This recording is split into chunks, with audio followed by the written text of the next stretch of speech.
Well, when Pete gets here, why don't you let me handle it? No, I'd better do it. My new analyst said that I've got to work out my own problems, and I might as well start now. Your new analyst? What happened to your old analyst? Oh, he and I never really had any rapport. He said I made him nervous. I see. Look, I think I better do the talking. No, it's my job. I'll do it. Good morning, Mr. Kaufman. Barry, you wanted to see me? Mr. Wisegarden would like to speak to you. Maybe you'd better do it.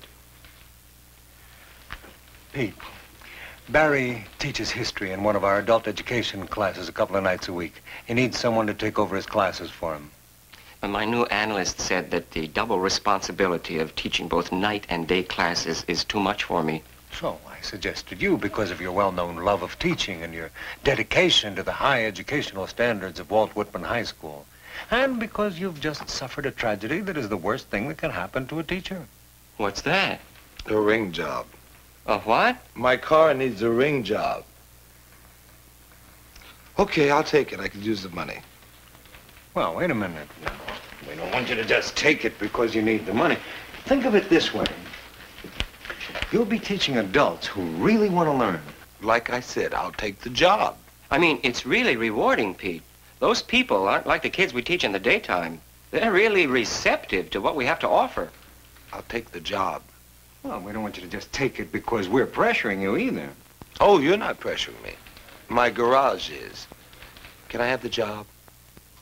Why should I be so upset? Monday and Wednesday nights, you take an extension course at the university. On Friday nights, you play basketball. And now on your 2 free nights, you're going to be teaching a class.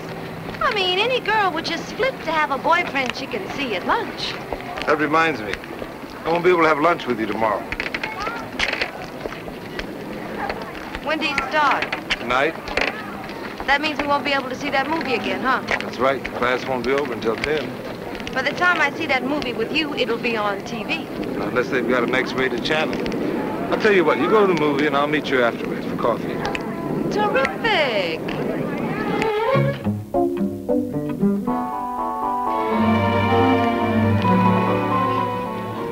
Ralph Fisk.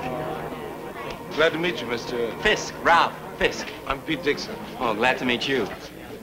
Where's Mr. Wisegarten? I'll be taking over for Mr. Wisegarten. Oh, yeah, his new analyst said he needed a change, didn't he? Right. Right. Well, I hope it helps. We're all pulling for him. Welcome aboard, Mr. Dixon. Thank you. Oh, we left off last time discussing Zachary Taylor. I know. I talked to Mr. Wisegarten about that. Oh. Well, I just wanted to wish you luck. Thanks.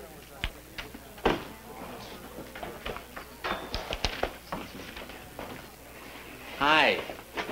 Hi. Did you read the assignment? Yeah. What did you think of Taylor's decision? When I first Frank. How's it doing? Okay, Ted.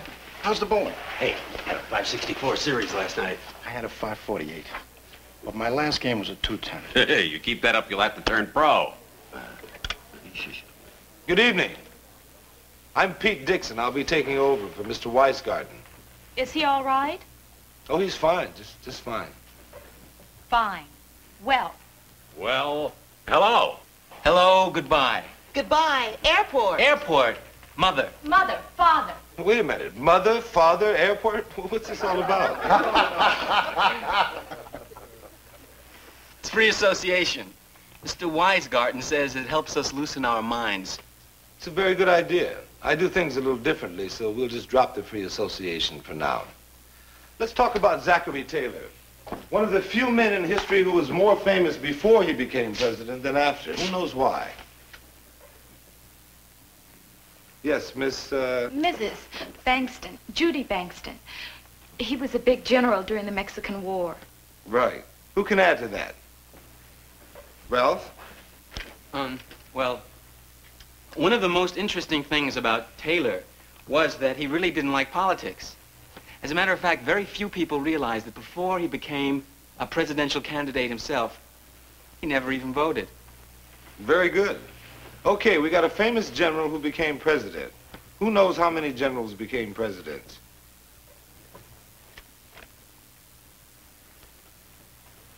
The Southerners were asking that the African slave trade be opened again. Right. And there was something else they wanted in the late 1840s. Who knows what it is? Ralph. The thing they wanted most was the... That's it. What do you say we grab a beer? Sure. Where do you want to go? Leo's? You were wonderful. Just wonderful. You know, you remind me of my grandson. Thank you. Would you do me a favor, please? If I can. Would you read this over and fix up all the mistakes? Okay. See if you can do it by next time. I'll try. Thank you. Good night now. Good night. Ladies first. I just wanted to say I enjoyed the class tonight. So did I. It's a new experience for me. I never got so much out of a class before. Don't tell Mr. Weisgarten I said that. Okay. Good night now. Good night. You know, that was a very interesting point you made about Millard Fillmore there. I mean, I considered I knew a lot about the guy, but I never realized that he was the first vice president to fire the whole cabinet when he became president. I always wondered, what do you think would have happened if he hadn't signed the fugitive slave law? Look, Ralph, maybe we can pick it up Thursday, okay? Yeah, sure. I mean, the way I figure it, Harriet Beecher Stowe probably wouldn't have written Uncle Tom's Cabin if Fillmore hadn't signed that fugitive slave law. It took 53 ballots for the Whigs to choose a candidate. Could you imagine that? 53 ballots! No wonder they went out of business, you know? Hey, look at this. I didn't realize we walked that far. It's been nice talking to you, Ralph. Maybe we can pick it up again sometime. Pete, can I buy you a cup of coffee? No, thanks. I'm meeting somebody. Bet it's a girl, right? Right. Ah. Hey, which one is she? A girl sitting at the table. Oh, yeah. Mm-hmm. I thought so. Boy, she is a real lovely-looking girl, Pete. Yes, she is. Is she a teacher? No, a counselor. Counselor? Oh. Boy, you two make a real lovely-looking couple. Well, I guess we can finish our talk on Thursday, huh? Ralph, I'd invite you in, but... Hey, I understand. You have a date. That's right. Well, we'll finish our talk on Thursday. Enjoy your coffee. I'll see you on Thursday, huh? Take care. Okay. Night, Pete. Ralph. You know, most people don't think of Franklin Pierce as a funny president. But this is one of my favorite stories about him. Someone once went up to him and said, "Mr. President, what do you think is the trouble with Congress?" And he said, these are my own words, of course. He said, "The less important the subject, the more they talk about it." Ralph, what kind of work do you do? Oh, nothing important. I'm a dispatcher over at AQ Trucking. I was just trying to remember what college Franklin Pierce went to. Offhand, I don't know. Or was it Amherst? Boy, isn't it funny how you can know something as well as your own name and then just forget it? Well, I'll let you know. It was nice meeting you, Liz. Hope I didn't keep you up too late. Oh, that's all right. After the 15th cup of coffee, I can't sleep anyway. You have some sense of humor there. Well, take care, you guys. I'll see you soon. Good night, Ralph. He's a nice guy. Very nice. He certainly is interested in history. Very interested. He's dull, Pete. Very dull. Can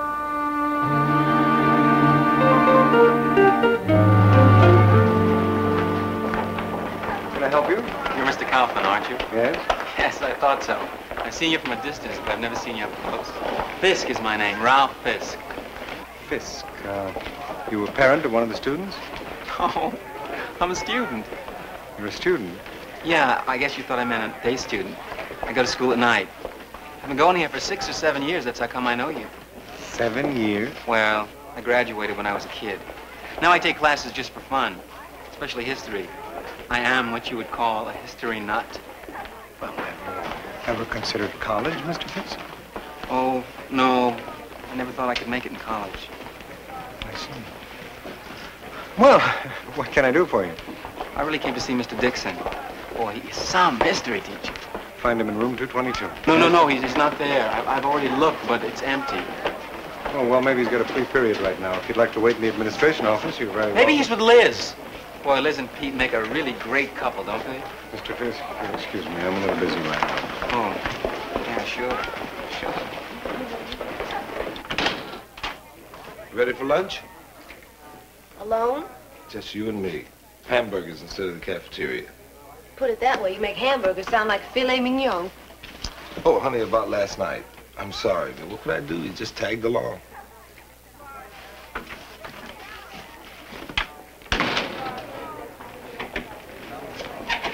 Pete, Liz? Guess who asked me to have lunch with him? Pete. No, the new physics teacher. You know, the cute one with the glasses? Alice, you know, I think... Liz, Pete. Hi, glad I caught up with you. Alice, this is Ralph Fisk, a student in my night class. Hello. Pleased to meet you. Well, now if you'll excuse me, I have to go. Nice meeting you. Bye. Bye. Boy, she's some cute chicken. Oh, what brings you over here, Ralph? Well, where I work is just a couple blocks away. And I looked up the answer to that question. What question? You know, the one about Franklin Pierce and where he went to college? Some things kind of just nag away at you. Oh, they sure do. Well, it's Bowdoin College. Class of 24. 1824. Thanks, Ralph. Thanks for dropping by. Well, Liz and I, we're going to lunch. Lunch? No kidding. So am I.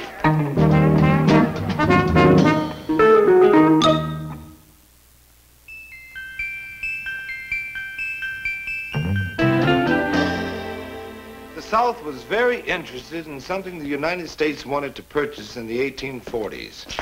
What was it? Judy. Cuba. We offered Spain $100 million for it, but they turned it down. I know a lot of airlines that would have been a lot happier today had they accepted.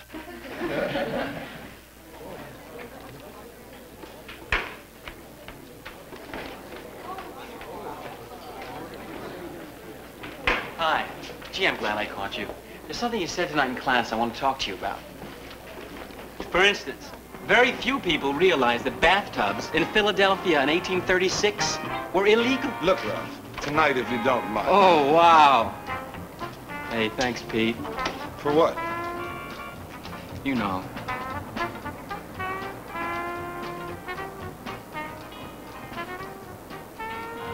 I have never been so shocked at the thought of committing adultery. Alice, having lunch with a married man isn't committing adultery. I don't care. I'll never trust a physics teacher again. Hey, here comes Pete. He's with that man again. Hi, Liz. Hello. Hello. Hello. Beautiful evening, isn't it? Hi.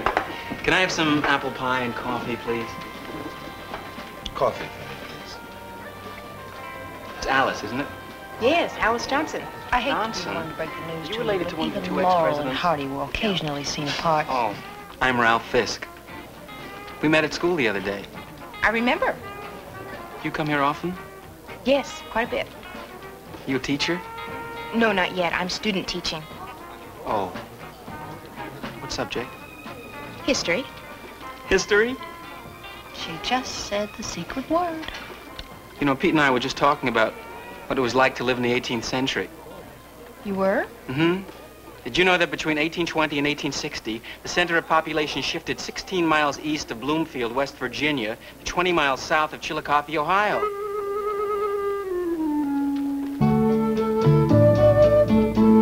I just know he's going to ask me for a date. Now, what am I going to say if he calls? What do you want to say? Well, I want to say no, but in a wonderful way. Why don't you just make up a good excuse? I'm not very good at that, especially when the guy isn't a winner. Those seem to be the guys that are always calling me. You know, the kind that ask you to go to the Sound of Music on the first date.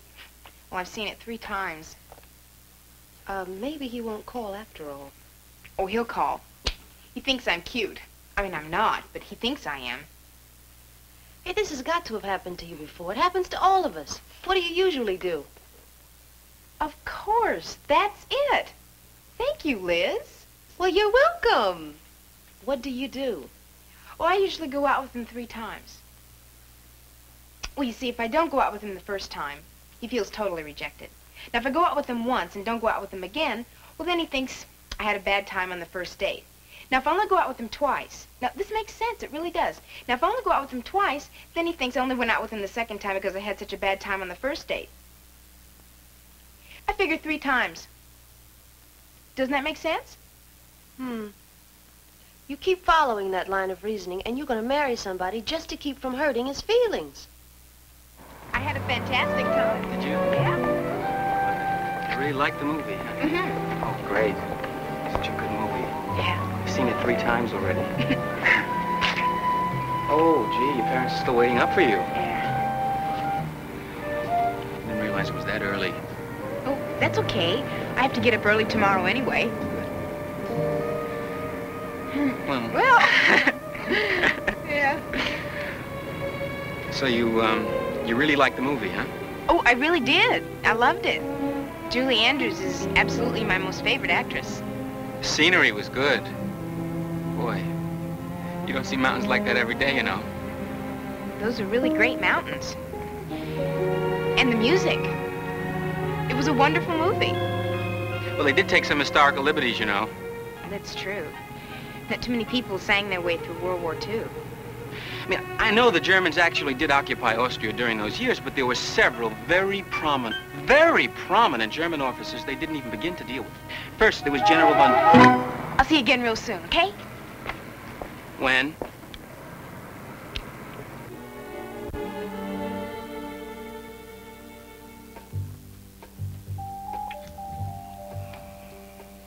Notice anything different about tonight? Let's see. Steak dinner, cherry pie, beautiful woman. No, just an average night. We are alone. I did notice that. Oh, I gotta stop giving those kids my number. Hello? Oh, hi, Alice. Hey, look, can I call you back to... You did? Well, how'd it go? You did? Hey, that's one way to keep him from talking. Hey, but what are you gonna have to do next time? Something wrong? Hey, I didn't realize you were so upset. Yeah, I would be too. No, it's not your fault. Hey, listen, we'll talk about it tomorrow at school, okay? All right, good night.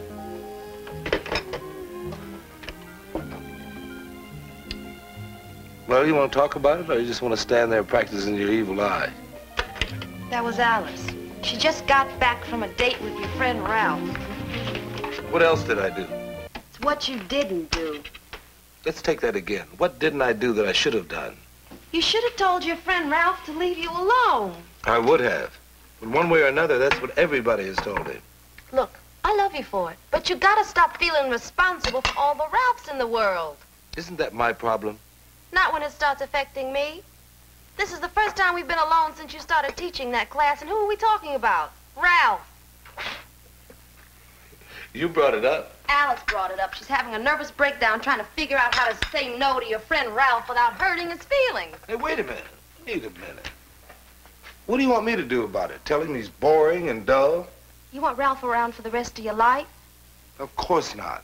Then, honey, you're not helping that guy. Because sooner or later, you're going to have to walk away. And when you do, it's going to be the biggest fall he's ever had.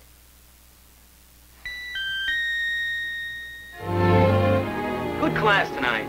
Of course, Buchanan was the only president who was never married, but did you know that he was engaged to a rich girl? And her parents made her call it off because they thought he was a fortune hunter. Hey, Pete, aren't we going for coffee tonight? Why don't we sit in the car and talk for a minute, okay, Ralph?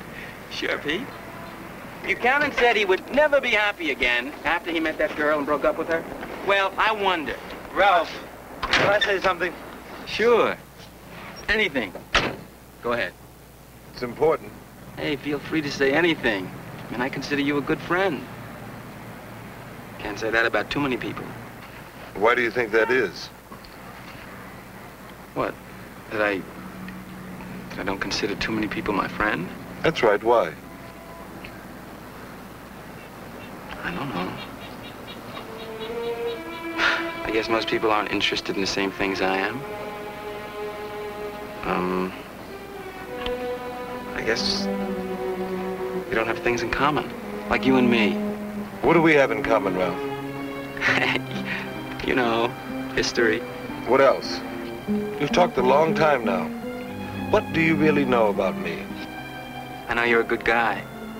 Have you ever wondered how I feel about anything? Or for that matter, ever given me a chance to say anything? Hey, Pete, let's go out for coffee now. Just a minute. A pause in the conversation is not a personal sin. Tell me how you feel about what I just said. Why can't you do that, Ralph? Try talking with people instead of at them. I do talk to people. I mean, I try to talk.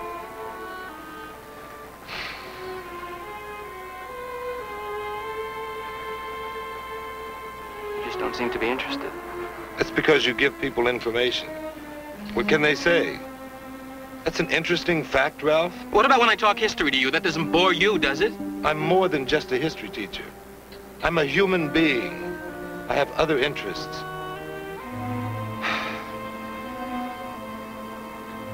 Show some interest in people, Ralph. Maybe they'll show some interest in you. Thanks, Pete. I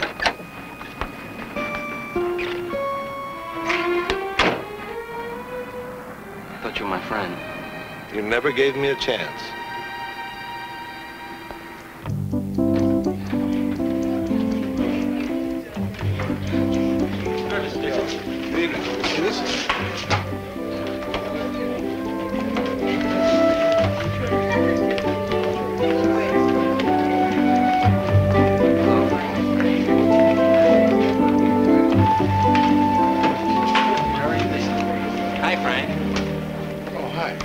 Did you read the assignment? No, I didn't have time. Oh. Hey, Frank, how's your bowling coming along? Fine. Good. Fine. You bowl? Oh, yeah. Did you know that in the White House they have a bowling alley? And the first time it was used... I'm not very good at bowling. But I understand that you're great. I'll talk to you after class. Okay.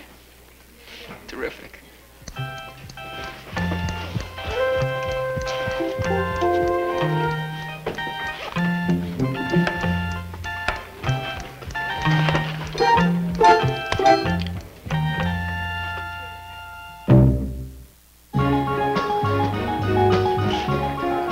It's all clear. Lunch alone? I don't believe it. Oh, Pete. I want to talk to you about that committee report on dropouts. We were going to lunch. Fine, we'll talk while we eat. Pete, Liz, can I have lunch with you? Because that certain teacher I was telling you about, he asked me out to lunch again. And I just don't want to get involved, you know. Thanks.